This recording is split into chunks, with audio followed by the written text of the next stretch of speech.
Okay, welcome. Welcome to panel 6.1. I'm Eileen Hoffman, Eileen Barkis Hoffman, one of your co-moderators, and my colleague is David Lewin. Just a few moments where if you want to know if you're in the right place, this is strategies for attracting and engaging millennials and Gen Z in employment and labor relations courses. And we have quite a distinguished panel to give their assessments for part one of what is the problem. And then tomorrow morning, we'll have, tomorrow actually afternoon, we'll go into, well, what do we do about it? And each person, this is going to be tough, but each person is really to speak about 5 minutes. And David has agreed to be the dictator, no, the, the timekeeper. So we want to spend time for questions. If you have a question, I would ask you to use the chat box. You can write it in and then we have a record of it. I should also mention that this panel is being recorded for posterity. But I also think it's an important issue. And the panelists will be hearing, some of them you will be able to see, others are going to be here by voice, audio. And the topic just got going in a discussion actually through the email with a lot of you. What do we do about making sure that people still see the importance of studying not only the history, but what's happening to the working people in the United States? And I'll just turn it over to David for a few minutes and then we'll go to the panel. Do you want to make some comments, David? Right. Well, actually, not too much to add here. We have so much intellectual firepower represented by our panelists and discussants that we need to get to them pretty quickly. I think the only other thing I would add is that this topic is one that could not only occupy an entire day for the conference, but given the decisions that universities are still making about online versus face-to-face instruction, it could wind up being the topic for the entire LIRA meeting. It's a big deal. So the fact that we have an hour today and an hour tomorrow is will allow us to get some snippets, some insights from our experts here. And the recording afterwards will be available to all who wish to see it. So I think that's what I'd add. And with that, shall we turn it over to Janice? To Janice. And before you start, Janice, I just want to tell the audience, all of your distinguished biographies you're able to get them. Great, don't wait. So I'm not going to go into, I'm a fan of all of you, but so Janice, maybe just identify from the University of Pennsylvania, the Wharton School. Great. What's the Thank problem? You. Well, the problem, let me tell you something that happened 20 years ago or so at the Wharton School when millennials were young children.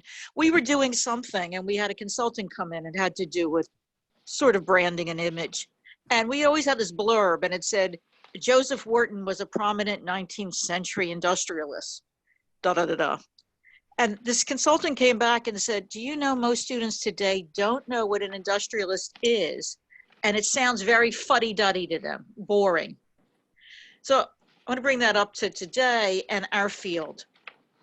If you say what used to be industrial relations, that sounds ancient. If you say labor relations, it sounds sort of blue collar and boring and irrelevant. And if you say unions, many students, of course, have no image at all of unions.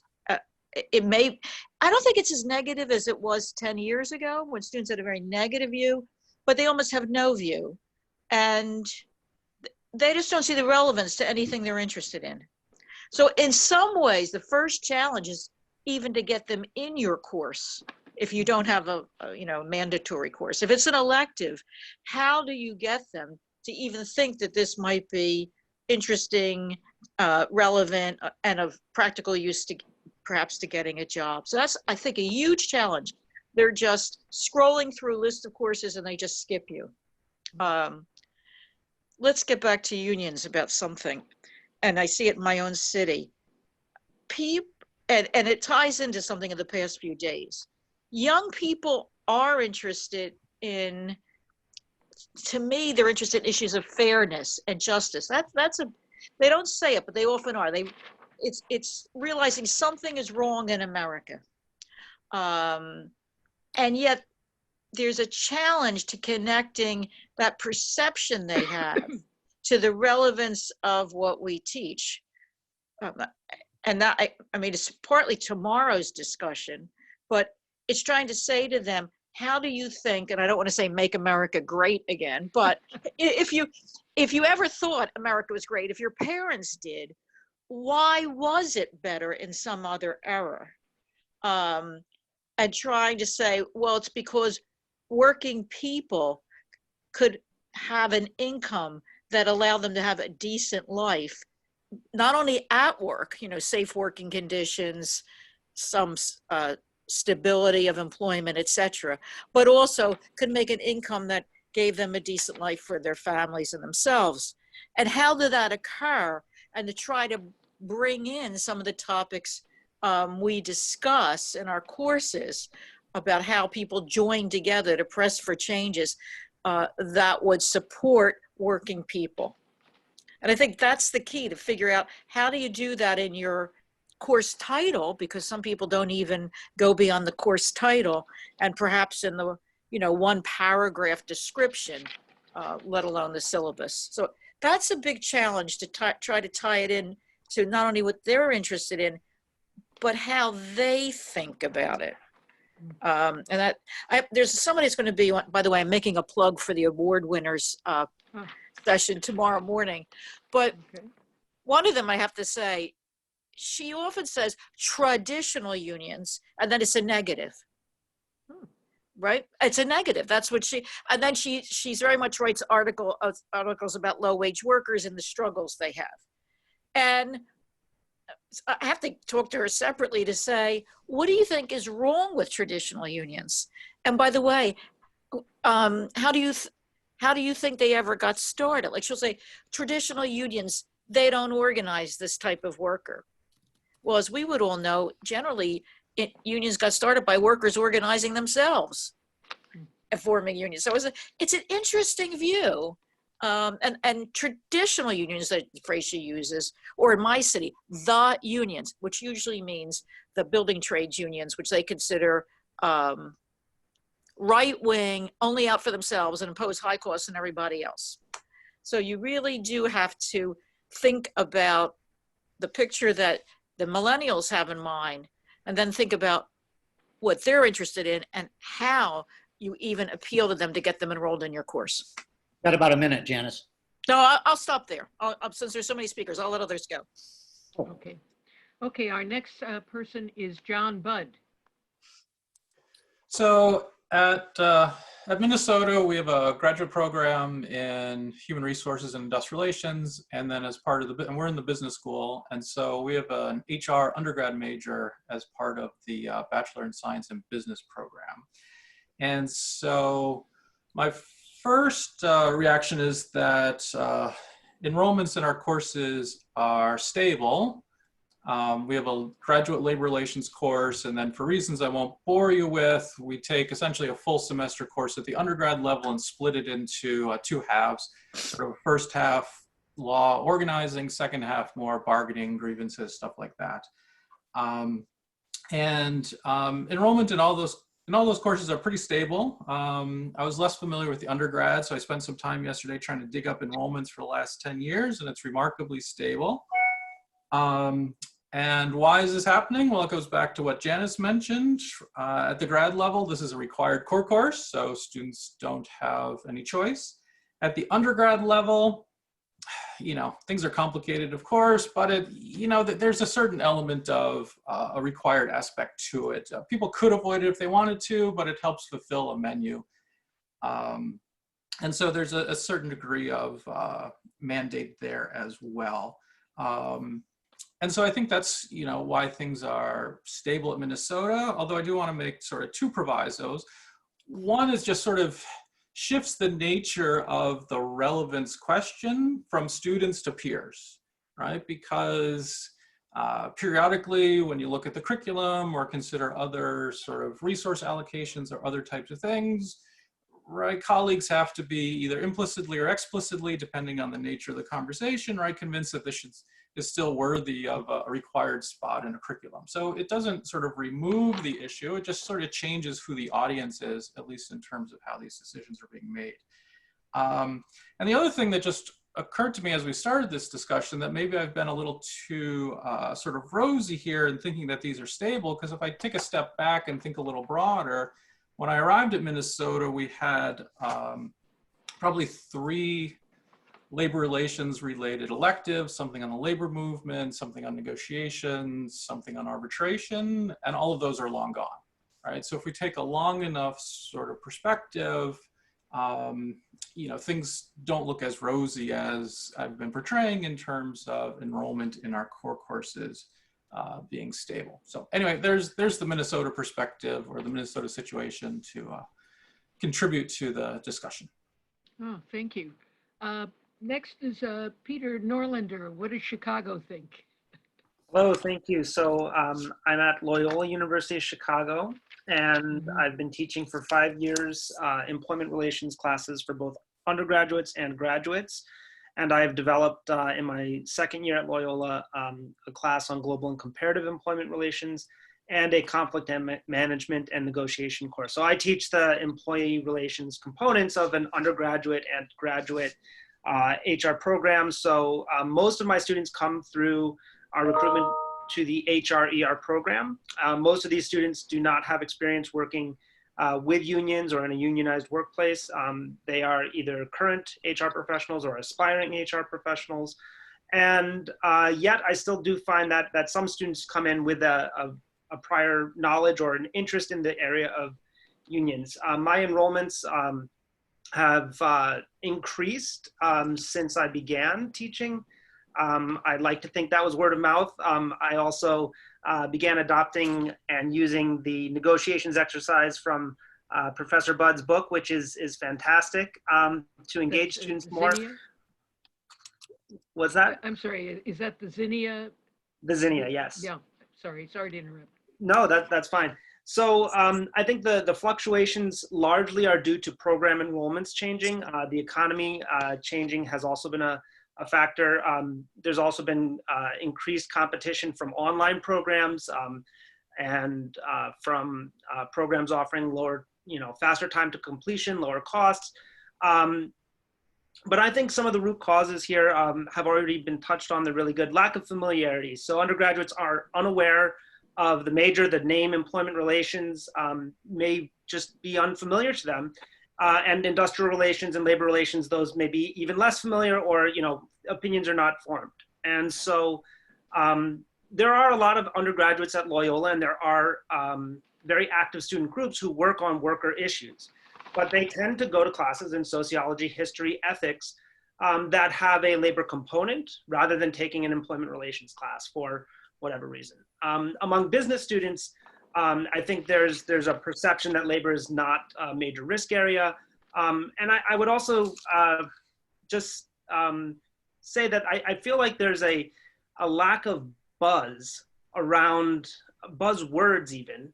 And I know we don't like them typically, but when this conversation, at 12:15 began, just a few minutes before, the issue came up of police unions, right? And will Lyra be putting on an event about police unions? So we see what's happening in the world through an employment relations frame, and we see the relevance of current events and issues that are happening in the world to workers. So the Black Lives Matter movement, police reform, and police unions, there's a connection to employment relations. It's in scope, but students would not necessarily see that. Even, the other major stories of the day, the things that people are talking about, behavior of people online, workers online, and the, so-called cancel culture. I see that, and I'm sure many people here also see these current events as being related to workers' rights in the workplace, and workers' management systems and employee relations. So we're going to stop you there, I think, Okay. Peter, or in the next 10 seconds. Nope, that's all. Thank It's I think agreeing on hashtags for social media, something to brand, like there's hashtag Econ on Twitter. What do we have to identify an issue or link it back to employment relations as a field? If that's not the right tag, then, other tags can work. Great, thank you. Sure. Next, we're going to hear from Richard Jenkins. Well, hi, everybody. None of you know me other than through the email. I'm a professor at adjunct professor at Booth, and I actually have a union background. I actually worked for, I'm an airline pilot. Right now I'm a management pilot at Southwest Airlines, but I worked for the pilots union for 5 years, went through a merger. And when I went to Booth 20 years ago, Professor Wesley Wildman was an amazing teacher. He was a lawyer, like often union classes are taught by. And he, what I noticed was that this is the problem we're talking about to begin with. What I noticed is at Booth, it's very large enrollments. The classes are huge. There's 65 students. Often you can't even get into the class. I took Wesley Wildman's class and there was 20 students in it. It was very small. It was 1/3 the size. I noticed that even back then that was a problem. I asked him why, and he didn't really know. He said that this used to be very popular, but now maybe students are taking it as a gut course. I'd never heard that term before, but I guess that means an easy course. Yeah, at Chicago, it's some of the classes are very, very difficult. And this is not a particularly, challenging class in terms of workload. Anyway, he called me back to guest lecture because he always would bring a union member in or union leader in to guest lecture, and I would guest lecture for about a decade, and then he announced his retirement. And I could not let the class die. I just feel deep down this is something that Frank Lorenzo, a Harvard MBA, went out and destroyed billions of dollars worth of value. And that was because he didn't understand unions. He didn't understand unionization. He didn't understand the power of a coalition. He didn't understand the strategy. I wanted Booth MBAs who end up being fairly powerful people sometime to understand unions. I thought this class, deep down, I wanted this class to survive. I lobbied for it for a couple of years because it just went away when Wesley retired after 50 years of teaching. And finally, the dean said, yeah, we'll try it again. So I opened the class up. I only got 15 students. And by the time they finished dropping, I had 8. Now, obviously, I'm an adjunct. I'm not a full professor. I'm not I'm not someone that anyone's going to really work to go take a class in. But that was really humiliating, down to 8 students. I mean, they actually can cancel a class, but it's less than 10. They didn't. So the dean the next year said, hey, let's modernize the class. And so I modernized the class and made it into managing in a regulated environment that kind of brought all regulation in. That was a little bit better, but not much. And then finally, I sent the email off to Lyra, which I've been on the email list for probably almost a decade now. And I said, hey, I can't get enrollment. What do we do? And that kind of started this whole conversation. And, what is the problem? Well, the problem is that like at Booth, I can only talk to graduate MBA students. I can't talk to your undergrad or your graduate HR students, but the undergrad students, the graduate students, they go on to investment banking. Maybe 35 years ago, they'd go into industrial relations, and that doesn't really exist anymore. And so it's very difficult to kind of drag them in when they were taking a private equity class on valuation. So even down to one of my, I have a guest lecturer, I bring in a union guy, and I bring in a kind of anti-union is too strong, but I bring in the opposition. So I have a Ford and Harrison lawyer that I'm bringing in this year. And he and I had a long conversation. He's kind of the last of the Mohicans. He's even the labor lawyer that you bring in to fight the unions, even those guys are fading away. He's the only one in his practice now in Chicago at Ford and Harrison, which is enormous labor, used to be an enormous labor firm. So it is a challenge. Tomorrow, when we talk more about how we solve the challenge, I just could give props to the Lyra. It worked. There are ways to make this better and increase enrollment. And I think a lot of it is a sea change. I think a lot of the student, I'll leave you with this. In my class, when I took my class, I now teach, they brought in a union representative from United. And he came in and made his presentation, and they asked, do you have any questions? And one student raised his hand and said, yes. Why do you work for the forces of evil? It was just stunning that someone would say that. So that was where we were. I think the sea is changing slowly. At that, I'll let the. Okay, thank you. We've had Darth Vader. Next, Christine Christine, you're our cleanup hitter. I think you have some slides as well. You could put them up if you want to. And Christine won't be here tomorrow, so if you want to slip in a solution, it's okay. Okay, great, thank you. I think, David has my, oh, am I able to do it? Let me see. I think you are. Okay, I'll do it real quick. My name is Christine Reardon. I'm a fairly new faculty member at the School of Labor and Employment Relations at UIUC. I've been teaching collective bargaining for 1 year, so I've done it twice. I have far less experience than many of our other panelists, but I had a few thoughts that I wanted to share. I had 3 observations that I wanted to note really quick that kind of stem more from the experience of teaching collective bargaining in particular, and really kind of focus on the content of a course, which actually touches upon many of the same points that were just raised. I also want to acknowledge Ryan Lamar, who's also at LER, who's in the audience, who taught this class many times before me. And we've had many conversations about these issues. And so some of these points are coming out of those talks as well. So 3 quick things, 3 quick observations. One is that, so at LER, we have a professional degree program, a Master's of Human Resources and Industrial Relations, where this course is part of our required core. So the enrollment issue is not as pronounced. Most of our students, like others, do go into HR or management after completing the degree. And like in any professional degree program, like an MBA, for example, come in with a kind of set of expectations of being equipped with skills and knowledge and tools, things for that job after graduation. And one consequence of that is that labor relations, and more specifically unions and collective bargaining, are sometimes situated within that orientation, right? Leading to a narrower perception. What do I need to know about these issues for my future job? And this makes it more difficult to situate sometimes labor relations and unions in a broader context that addresses social issues and societal welfare, building on the point that Janice and others have raised.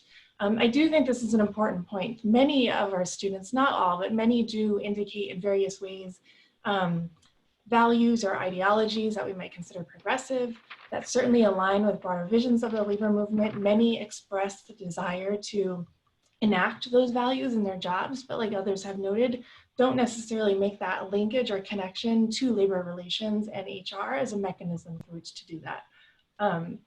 The importance of that has been underscored as we take a deep dive in our class in the Chicago Public Teachers Strike, which is a great example of bargaining for the common good. And I've been really surprised, actually, both semesters at how that case kind of has shifted opinion among some of my most vocal union skeptics in the class. And so I've been thinking about those linkages as a way in. Second quick observation is that, as has been mentioned, many of our students come in with training or experience and internships that in some cases are kind of very anti-union in nature, but in most cases are unitarist, right? There's no problem that good HR practices can't solve. And so they are going back into those settings following graduation. So part of this challenge is leading students through this process through which they start to recognize those assumptions, but then also really thinking about concrete application. And in particular, I've been thinking about this as how to apply insights from our case into the non-union context, which is where many of them wind up. We've done this by looking at Google and Toys R Us and other kinds of cases. But again, thinking about how to broaden the applicability of the course, which we sometimes hear from students is perceived as kind of a niche topic that pertains only particular interest. Final point here, quick observation, at LER, about 30% of our students are international students. Most of those students are from China. And so in any given class, we have many students who are approaching the study of human resources, of labor relations, of unions, from different frames of reference. And at least in collective bargaining, our material is very much rooted in the historical and institutional context of the US. So there's a kind of a task of being able to pull out those assumptions, those frames, and build connections that can better inform and increase kind of the applicability of the class. we used, to this end, American Factory in our class, which wound up being a very helpful tool in this regard for the session that I taught last semester. So one quick thought on what Lyra can do, and I do think this probably falls into our session more tomorrow, which unfortunately I have to miss, but I've been really thinking about, as I kind of have been thinking about teaching and planning this course again for next year, about the development of materials and cases that can address these HR applications in different settings, and then linkages between workplace and society through cases. We also use John's textbook every single time there's a what would you do as a manager. It becomes a focal point of our class, and we've gotten very positive feedback on that. And Zinnia, the simulations, bargaining simulations, students always want more of those. And then thinking about potentially some teaching guides for important resources. And Lyra seems, given the expertise within the association, in a position to try to pull some of that together. So I'll leave it there, and I look forward to hearing everyone else's thoughts. Thank you. Thank you all. Now we're going to hear from our discussants, and I'm a fan of all of them.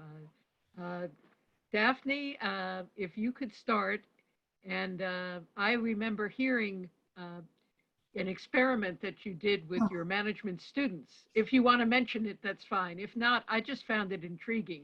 But anyway, congratulations on your position now as dean.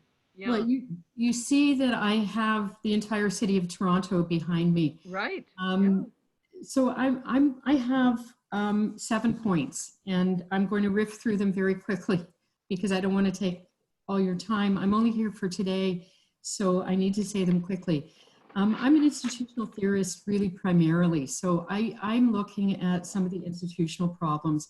And I remember a number of years ago, I discovered that basically, I would guesstimate now that 60% of all people that study labor relations are doing it within a business school, or all professors have shifted to business schools. So there's two phenomena. There's how do you do it in the traditional social sciences or a freestanding institute? There are very few of them left. And then how do you do it within a business school? And they're very different beasts, those two. So within a business school, number one, most of the students that come into business schools think unions are not relevant. So it's totally irrelevant. And so the only way you can get students to take your classes is to teach at prime time on Tuesdays. Like anyone who schedules a labor relations class on a Monday or Friday, you're a moron. Sorry. But like students are looking for when it's prime time. And so move your classes and then have an unbelievably juicy curriculum to win the hearts and minds. And the juicy curriculum does not start with, this is the year of the Knights of Labor and this is when the AFL-CIO sort of, the traditional stuff is absolutely irrelevant to students. So I agree when Janice was talking about course title. My husband, who's a labor relations person, used to teach a course called Collective Agreement Interpretation and legal matters of work. I mean, it was unbelievable. And I was talking to Morley Gunderson, and he said, if we were going to redo labor relations, we would call it dispute resolution. Like, we just wouldn't even call it anything to do with union management relations. We would look at humans in the workplace, and we would get thousands of students because everybody wants to learn how to mediate, how to deal with conflict. So the course titles really matter. But you can't basically false advertise. So you can't have a juicy course title and a really ossified content where you start with, in 1867, workers were treated this way, and then the cotton ginny came and students are kind of rolling their eyes. So we have the third point, we basically, and so I want to say Janice's points about fairness, justice, sustainability, climate change. Our students in the business schools are absolutely mobilizing. There is no question they're a constructive generation and they care about stuff. They do not give a rat's ass about unions. It's a very rare student that will care about that. So the entire field needs to be reframed to use the opportunities in front of us about fairness, justice, sustainability. Right now, anyone who's teaching labor relations should be talking about the living wage what happens when government is giving out these massive COVID-related, I don't even know allowances. In Canada, they're going to bankrupt us, but they're huge. We basically are moving towards a living wage. What about healthcare? What about Me Too? The activism, is greenwashing similar to yellow dog contracts? Sorry, yes, I'm morons and rats ass. I don't mean to do this. Sometimes I'm very You're passionate. passionate about this. The third thing is when our retiring professors who are trained in really fundamental labor relations retire, they are almost always replaced by IO psychologists or behavioral economists. Almost always. I have not seen in a single school that I've been at any HR department resist the temptation of a well-trained IO psychology person capable of getting big grants in favor of someone who has deep understanding of the workplace. They always go to the IO psych route. And so I don't know what to do about it, but I raise that as a real significant problem, that we're aging ourselves and we're rarely replaced by anyone who thinks the way we do. There are so many opportunities to talk about current events and link them to old models, like the Knights of Labor. You know, we always talk about today's unions, but we don't talk about the mobilization of Knights of Labor in insurance programs and healthcare, and the models can be attached to current events, but I would start with current events. Fifth thing I was going to say is John Budd was way ahead of his time in creating Zinnia. You know, shout out to that. The use of technology in our field, it shouldn't just be John Budd. Every one of us should be reaching out and adapting and making our field alive. And if we have to use live actor simulators, if we have to hire people, if we have to have better teaching materials, we're losing out to other fields that are really good at it. I have 12,000 business students. I'm the largest business school in Canada, and I can tell you that there's so much going on in other fields. And I just worry if we continue teaching the way we used to, there is a lack of buzz. So what we should be looking at is not bringing in union activists to talk about union stuff.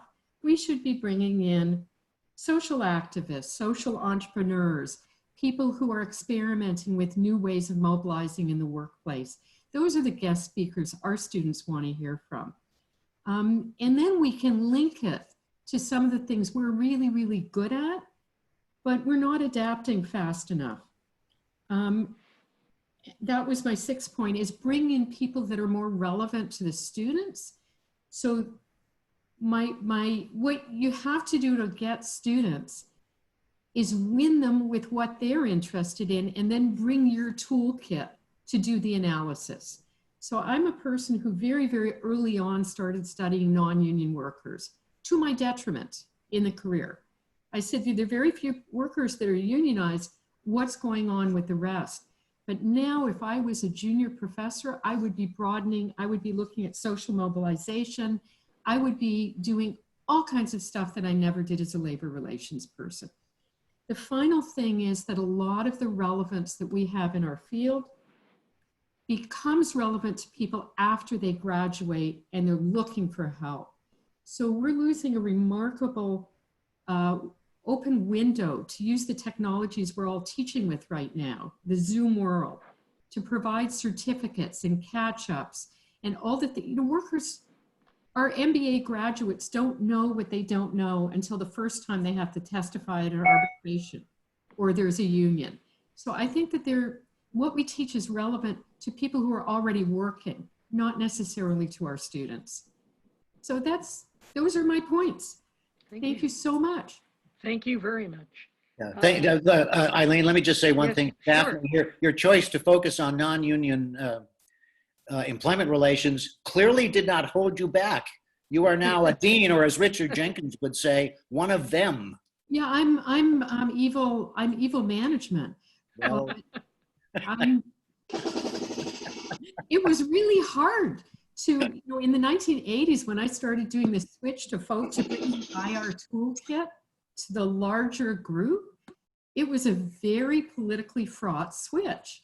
And so now I'm urging all of us, it's not politically fraught to start studying Black Lives Matter or to start studying Me Too. Like, this is a really easy switch. You're not going to be killed by the unions for looking at stuff like this. Thank Eileen, you. shall we move on? Yes, I think we should. Next, we're going to hear from Mark Anner from Penn State. Take it away, Mark. Thank you. Great. Thank you. This has just been a wonderful discussion. I'm hearing some background noise. I don't know if everyone is on mute. It might help. Yeah. Thanks. First, what I do want to say is pay attention to the chat. There is so much information there. I've been trying to listen and see the chat. So take time to read. There's just so much input from different people in different programs who couldn't be part of the programs. If there's a way to save that chat and share it, that would be very important. Yeah, that's one. So second, a little about myself. So I'm at Penn State University. We have a School of Labor and Employment Relations. We have a large undergraduate program. We have an in-residence program in HR/ER, and we have a new program that I direct on global workers' rights. We also have a very large online program in HR. So we have these different programs. And I think I would say enrollment's been stable and growing in certain sectors of those programs.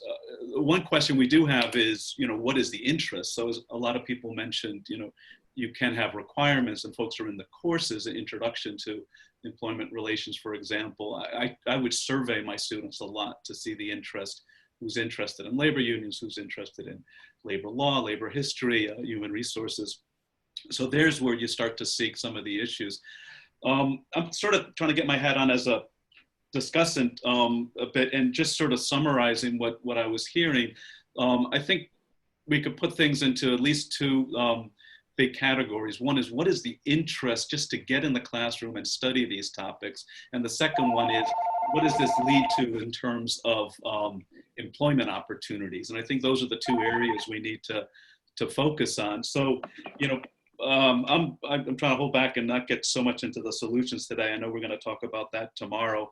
I'm hearing a lot about the question of relevance. I certainly see that in my experience. It's a question of even the terms we use. Are we using industrial relations, labor studies? Do we talk about it in a different way?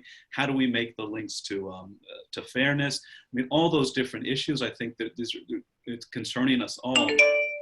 I would say, and maybe here I am getting a little into the solutions, I would say sometimes I start with the fairness issue, and I focus on this. I come at it from a global worker rights perspective. So I'd be talking about sweatshops in the global economy. You can get to child labor, forced labor. There's a lot of interest in that. You could start there as a hook, and then I think you can bring in the relevance of unions there. If I'm not mistaken, I saw a comment from Lisa Jordan about, these are issues that unions are working on. And sometimes there's a need to raise awareness in that. I'm talking to unions all the time that are involved in these issues. But if I survey students in an intro course, 18-year-olds, and say, how many of you are interested in unions? I might get 2%. If I say about sweatshops, if I talk about living wages, if I ask them, how many of you are working? And of those of you who work, how many of you earn $15 an hour or more? The conversation goes in a different direction. If I ask them, generally about, ILO core labor standards, I get one response. If I ask them, how many of you have gone to a Penn State football game? How many of you wear a t-shirt, a Penn State t-shirt when you go to the game? And how many can tell me about where that t-shirt was made, under what kinds of labor conditions? I get a very different response. So there's ways, and that's good news. It means some ways we're just not, often I reflect on myself, starting off by presenting it in the right way. The interest is there. I think the interest is growing. We have to package this more. We have to do a better job of explaining the full range of things that labor unions are doing. And I think I'm actually, it's interesting. So we have our own school in labor and employment relations. I'm invited by the business school to speak there every semester to pretty large undergraduate classes. They are very interested in this question of fairness. They come at it from a different way. they want to feel good about the company they're working for. So when they see evidence of worker rights abuses and so on, it concerns them, and they pay attention to that now in a way I didn't see from a prior generation. They want to feel good about that company. So it's a different way to look at it. I think my colleague Anto mentioned too that a lot of our students will be working for multinationals and will be stationed in Europe and elsewhere where union density is much higher, and they become very interested in unions for that reason. I don't know, there's so much more to say, but there's so many good comments on the chat line. I think I'll just stop there and we can open up the discussion. So thank you. Thank you very much.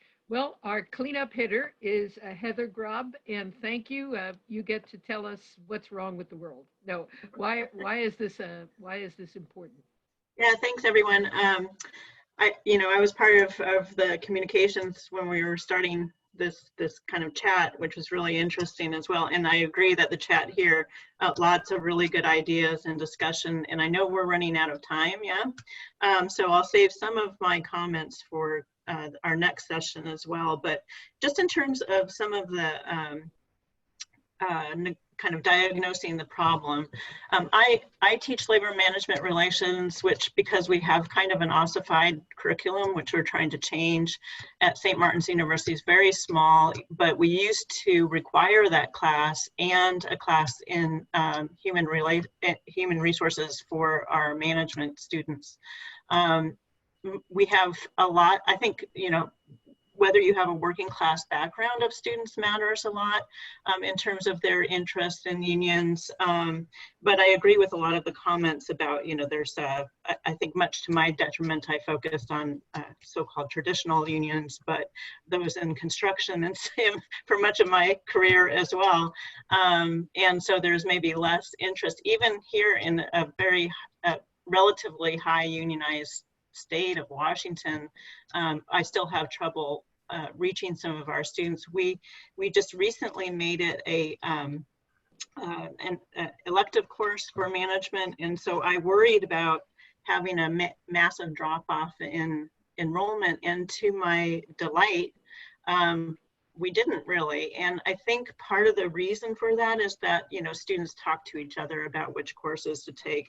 And for several years, I've been using the Zinnia and I advertise that we're doing negotiations. And so I think a lot of, it was interesting now having an elective. I did have a lot more kind of labor friendly students coming in than I had in the past, who weren't so put off by the word union. In the past, I was kind of slammed on a couple of my evaluations of students saying, professors too liberal, talks about unions too much. So now in the beginning of the course, I say, labor relations are about collective bargaining, so I will be talking about unions. That's what it is, and collective action. But I think that my students, anyway, what I'm seeing are a couple of things that were replicated in the chat here. One is that that they think they're going to be working for international and multinational firms, and they think they're going to be working for really good employers, and they're going to be treated fairly. And then later they find out that they weren't. So I think the more you can kind of tell people about history. I mean, I grew up in Colorado and I had no idea about the Ludlow massacre, or anything that occurred in the mines in Colorado. I'm reading up on history even now about it, but they have no idea, for instance, what happened in Centralia in their own backyard. And so the more that I can kind of hook them in on some of that, like these are real issues even still today, that helps them to realize, yeah, I do need to kind of pay attention to this. And I think branding is really important. I'm thinking right now about how to rename my course, but they love the negotiation. They're all about trying to, they're very conscious of what skills they're developing. And so the more you can say, you could get a certificate in this, in collective bargaining, or you could go to, I have a lot of students who've gone to law school after doing negotiations in class because they find it so interesting and they really enjoyed it a lot. But they're very conscious of, if they can get skills in negotiations, that's what they want to do. So I think a lot of it is about kind of branding why maybe if it's not unions or something, then it is dispute resolution and negotiations. In terms of, yeah, so the more testimonials, certificates, and so on. I'll talk more tomorrow because I know we're out of time now, but yeah, I just saw a comment from Daphne, triangle, shirtwaist, Bangladesh. Yeah, so they get they get information about the Bangladesh in their other courses, you know, what managers should have done differently, but they don't really connect it to a labor issue and something that's gone on through time immemorial. So the more you can kind of advertise in those veins, you know, you could have a side-by-side of triangle, of the triangle shirtwaist factory and Bangladesh and advertise to management, like, what would you do differently? You know, I agree that all the cases, they love cases, they love the experience. They need to know the history. I think that's maybe what we can talk about in the next session is how do we bring that in and make that relevant, because I think it is important. Great. So I'll just end there and I'll talk more tomorrow. Thank you very much. We've got about, what is it, about 14 minutes, 13 minutes left. We end at 1:15. So I want to ask our two people who can't be here tomorrow if you want to say anything, and then we'll get comments. So Daphne and Christine, anything else you'd like to add? I would like to add that there's never a moment that I regret going into labor relations. I wouldn't have chosen any other field. And I love it. I started out in political science, so I see all the mobilization and social action and stuff like that. And it's just the greatest training, but not everybody gets it. So when you're actually teaching, no matter how you teach, there are only a percentage of the class whose eyes sparkle the right way, right? We all know, you look out at your class and if you have 65 students, 10 of them get it. And the rest kind of don't. So how do you get the 10 really attached to what you do, and how do you inspire them? And I think it's a great field. I just would like to see it be less ossified. So I have no regrets. And you know, I would love more people to go into it, but they're not going to unless we make it more exciting. Good point. And Christine, any other comments you'd want to make? I just actually wrote a long comment in response to an earlier chat about cases and Market Basket and noted some of the other things that we have been doing in our class. One thing I'll mention just in terms of current events and everything, we did a whole student-generated lecture on COVID-19 and labor relations, and it brought so many of these issues in. Students generated all the material through news items and everything else. And it was actually really, it was a powerful discussion because it was such a kind of close experience. We were online at that point. But things like that, we've been trying to build in kind of news, current events, whether or not it's unionized collective bargaining or not, into the class. And that we've gotten some positive feedback in terms of evaluations and everything on ways in to bring some of these issues that we're talking about, you know, into the fold. And so I really regret that I can't be there tomorrow. I'm excited to look at the recording of it to see what other ideas come out. Well, thank you. We're going to try to get to all of the comments and questions in the chat. Yeah, and can I jump in on that Yes, a little David. bit, Eileen? I wanted to go back to something that Peter Norlander said about a buzz phrase or a lead phrase to attract students. And it reminded me that at least in business schools, if you look at them, the three most popular course titles and areas and enrollments are in entrepreneurial studies, a phrase that actually has no real content by itself, leadership, which like a few other fields has many competing theories, is a bit of an overstatement, ideas, concepts, and so forth, and negotiations. Right.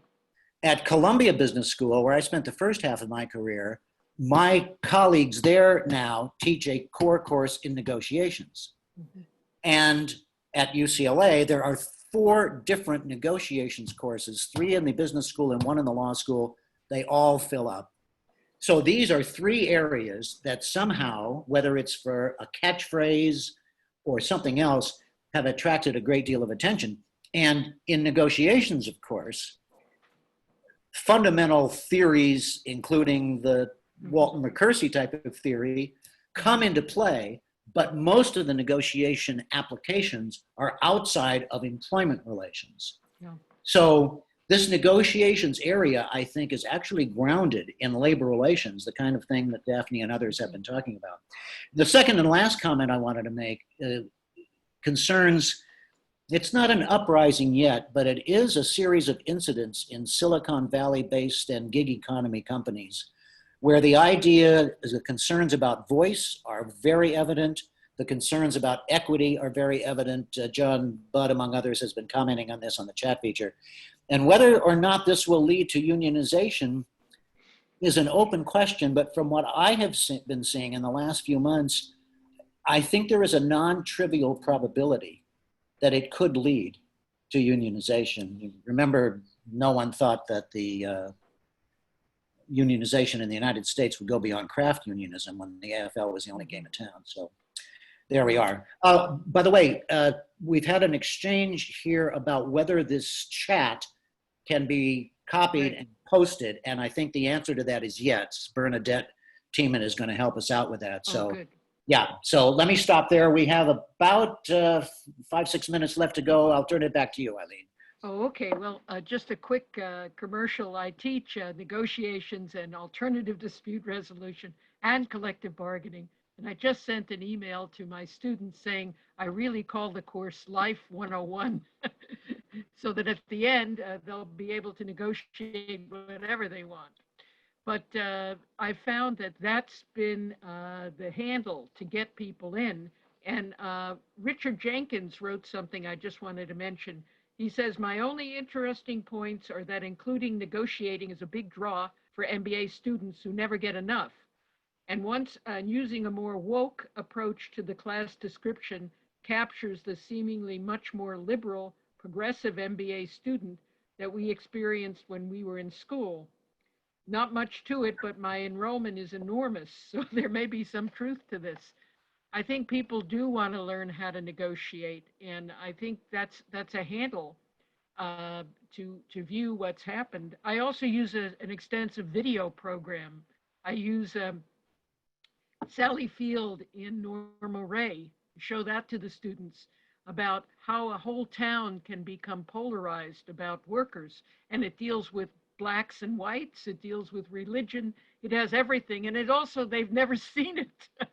And she did win the Academy Award for it. But I think there are ways to do things, and I'm excited about tomorrow. But before we get some of the audience participation, are there any comments that any of our panelists would like to mention? Yeah, Peter? Hi, I'm sorry I forgot to advertise the cases that I posted to the discussion board and that I had written up in advance of this. These are cases I teach. One is related to the Me Too movement, Susan Fowler, and then the issue of forced arbitration. Another is related to the tech workers in Silicon Valley and employer collusion. And another is related to a case of at-will employment and just, shocks students when they read that and they find out what the laws are in the United States. So if anyone wants to use those cases, please do, and they're available. Thank you.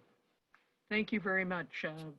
I'm going to be teaching, I think we'll all, maybe for tomorrow, we'll talk about using Zoom and all the different electronic platforms for teaching. Our agency is mediating and teaching and training using electronic platforms.